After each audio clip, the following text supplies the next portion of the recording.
আসসালামু আলাইকুম ওরহমাতুল্লাহি ওবারাকাতু। সম্মানিত দর্শক ও শ্রোতা মণ্ডলী, আশা করি আপনারা সকলেই অনেক ভালো আছেন। তো দর্শক, আজকে আপনাদের সঙ্গে আলোচনা করব ধাতুর সমস্যা ও শরীর পেট ঠান্ডা রাখার বিষয় সম্পর্কে। দর্শক, প্রথমেই বলবো ধাতুর সমস্যা। তো এই ধাতুর সমস্যায় অনেকেই ইতিমধ্যে অনেক ট্রিটমেন্ট গ্রহণও করেছেন। এছাড়া অনেকে ঘরোয়াভাবে বহু ঔষধও সেবন করেছেন। দর্শক, তো এই ধাতু ক্ষয়ের সমস্যাটা আপনারা আসলেই কোনোভাবে সুফল পাচ্ছেন না বা কোনো সমাধানই পাচ্ছেন না। তবে শুধু আপনারা যা খাচ্ছেন সঠিকভাবে খাচ্ছেন না তা কিন্তু নয়। এই ধাতু ক্ষয় হওয়া আপনাদের মাঝে বিশেষ কিছু ভুলও রয়েছে। তাই আজকে আমি আপনাদের সামনে সেই ভুলগুলোকে তুলে ধরব এবং সাথে সাথে চিকিৎসা হিসাবে আপনাদেরকে এমন কিছু উপায়ের কথা বলে দেব যা আপনারা 15 দিন থেকে 1 মাস সেবন করলে ইনশাআল্লাহ আপনাদের এই ধাতু ক্ষয়ের সমস্যা ভালো হয়ে যাবে। আর তার সাথে যাদের অতিরিক্ত শরীর পেট গরম তাদেরকে এমন কিছু খাবারের কথা বলে দেব যে খাবারগুলো প্রতিদিন নিয়মিত খাদ্য তালিকায় রাখলে আপনাদের শরীর এবং পেটের সব সমস্যা ভালো হয়ে যাবে এবং এই খাবারগুলো আপনার পেটকে ঠান্ডা রাখতে অনেক সাহায্য করবে। তো দর্শক, প্রথমেই বলবো ধাতু ক্ষয়। এই ধাতু ক্ষয় যদি আপনার দীর্ঘদিন হতে থাকে তাহলে আপনার শরীর দিনের পর দিন দুর্বল হয়ে যাবে এবং সব সময় একটা মাথা ঘোরা ভাব আপনার মধ্যে দেখা দিতে পারে। দ্বিতীয়ত, আপনার মধ্যে যে সমস্যাটি দেখা দিতে পারে তা হলো দীর্ঘদিন ধাতু ক্ষয়ের কারণে আপনার চোখের মধ্যে একটা অন্ধকার ভাব দেখা দেবে এবং বসা থেকে উঠতে গেলে আপনার বারবার মাথা ঘোরার সমস্যা হতে পারে এবং আপনার কর্মক্ষমতা আগের থেকেও অনেক বেশি কমে যেতে পারে। তৃতীয়ত, আপনার মধ্যে যে সমস্যাটি হতে পারে তা হলো আপনার কোনো কাজেই মন বসবে না এবং আপনার মধ্যে একটা খিটখিটে ভাব দেখা দিতে পারে। তো সম্মানিত দর্শক, এই ধাতু ক্ষয় হওয়ার অনেকগুলি কারণ আছে যা কিন্তু আমাদের অনেকগুলো ভুলের কারণেই এই ধাতু ক্ষয়ের সমস্যা হয়ে থাকে। যেমন ধাতু ক্ষয় হওয়ার প্রধান কারণ আমাদের শরীর অতিরিক্ত গরম হয়ে যাওয়া, যার কারণে কিন্তু আমাদের এই ধাতু ক্ষয়ের সমস্যা হতে পারে। এছাড়াও অতিরিক্ত পানি কম খাওয়ার কারণেও ধাতু ক্ষয়ের সমস্যা হতে পারে। রাতে পর্যাপ্ত পরিমাণে ঘুম না হওয়ার কারণেও হতে পারে। দর্শক, আরো একটি বড় বিষয়ের কারণে কিন্তু এই ধাতু ক্ষয়ের সমস্যা হতে পারে। অনেকে দিনের পর দিন মোবাইলে খারাপ ভিডিও দেখার কারণেও ধাতু ক্ষয়ের সমস্যা হতে পারে। এছাড়াও দিনের পর দিন হস্তমৈথুন করার কারণেও হতে পারে। এছাড়াও মনের মধ্যে দিনের পর দিন ছেলে অথবা মেয়েদেরকে নিয়ে খারাপ ভাবনা ভাবার কারণেও হতে পারে এবং বিভিন্ন কারণে আপনার এই সমস্যা দেখা দিতে পারে। সম্মানিত দর্শক, এই ধাতু ক্ষয়কে রোগ বলা যায়, আবারও অনেক সময় এই ধাতু ক্ষয়কে রোগ বলাও যায় না। তবে এই ধাতু ক্ষয় রোগ ভালো করতে আপনাদেরকে একটা উপকরণ বলে দেব। এই উপকরণটি আপনাদেরকে তৈরি করতে হবে। সম্মানিত দর্শক, উপকরণটি তৈরি করতে আপনাকে প্রথমত 1 কেজি পরিমাণ রসুন নিতে হবে এবং ওই 1 কেজি পরিমাণ রসুন আপনারা থেতো করে নেবেন। তারপরে 2 লিটার পরিমাণে দুধ নেবেন এবং 2 লিটার পরিমাণে পানি নেবেন। তারপরে ওই মিশ্রণটা আপনারা উনুনে বা চুলার মধ্যে ভালোভাবে জাল দেবেন।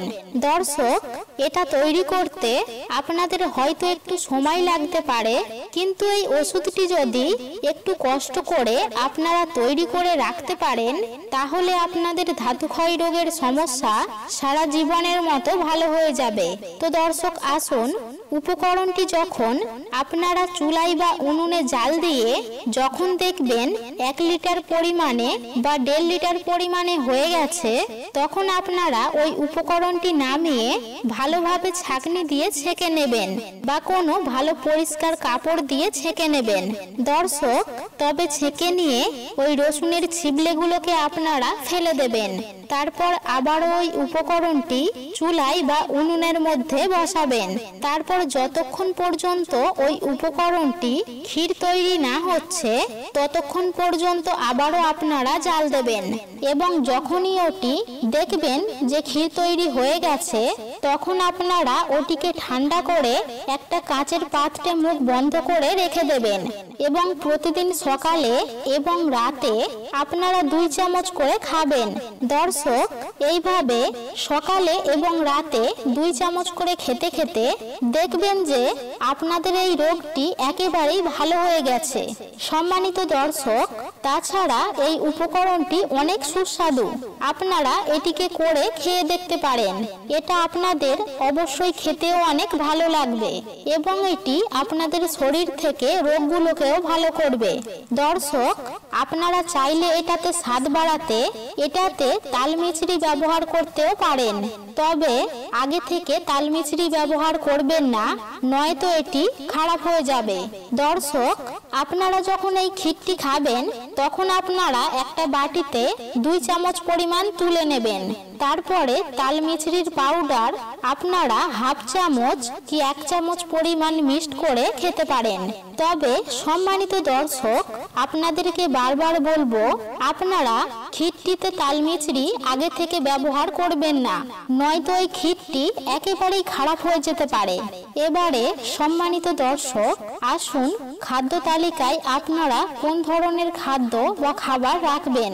আপনারা খাদ্য তালিকায় যে খাবারগুলির একটি হলেও রাখবেন সেই খাবারগুলি এখন আমি আপনাদেরকে জানিয়ে দেব। এই খাবারগুলি আপনারা প্রতিদিন খাদ্য তালিকায় রাখলে আপনাদের শরীর এবং পেট দুটোই ঠান্ডা থাকবে।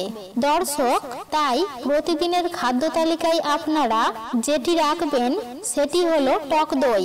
দর্শক, এই টক দই প্রতিদিনের খাদ্য তালিকায় রাখলে চেহারার সৌন্দর্য ধরে রাখে এবং পেটও ঠান্ডা রাখে। দর্শক, এরপরে যে খাবারগুলি আপনাদেরকে বলবো সেটি হলো মুগ ডাল, শসা, পটল, উচ্ছে, করলা, ঝিঙে, লাউ, পেয়ারা, আমলকি ইত্যাদি। দর্শক, এগুলি পেটের সমস্যার পাশাপাশি চুল পড়া বন্ধ করার দিক থেকেও ভালো কাজ করে। এছাড়াও পুদিনা পাতা, তরমুজ, বার্লি, তিল ভেজানো পানীয় পান করুন, এটাও আপনার শরীরকে ঠান্ডা রাখতে অনেক সাহায্য করবে। দর্শক, এছাড়া আপনারা জিরা বা মৌরি ভেজানো পানি প্রতিদিন সকালে পান করতে পারেন, এটাও আপনার পেট এবং শরীরকে ঠান্ডা রাখতে অনেক সাহায্য করবে। দর্শক, তাছাড়া আপনারা প্রতিদিন সকালে একটি করে ডাব খেতে পারেন, কারণ এই ডাবের পানি শরীরের জন্য খুবই উপকার এবং এই ডাবের পানি শরীর এবং পেটকে ঠান্ডা রাখতে অনেক সাহায্য করে। সম্মানিত দর্শক, সর্বশেষ যে খাবারটি আপনাদেরকে বলবো সেটি হলো পানি। আপনারা প্রতিদিন 8 থেকে 12 গ্লাস পর্যন্ত পানি পান করুন, কারণ এই পানি আমাদের শরীরে অনেক প্রয়োজনীয়। এই পানি আপনাকে প্রতিদিন 8 থেকে 12 গ্লাস পর্যন্ত পান করতে হবে। সম্মানিত দর্শক, তাহলেই আপনি আপনার শরীরকে সুস্থ রাখতে পারবেন। তো সম্মানিত দর্শক, আপনাদেরকে যে নিয়মগুলি বললাম আপনারা যদি এই নিয়মগুলিকে মেনে চলতে পারেন এবং যে খাবারগুলি বললাম ওই খাবারগুলি নিয়মিত খেতে পারেন, তাহলে ইনশাআল্লাহ আপনাদের এই ধাতু ক্ষয় রোগ তো ভালো হবেই, তার পাশাপাশি আপনাদের শরীরের সব সমস্যাও ভালো হবে। তো দর্শক, আজ এই পর্যন্তই। আশা করি আপনারা সকলেই ভালোভাবে বুঝেছেন। ধন্যবাদ।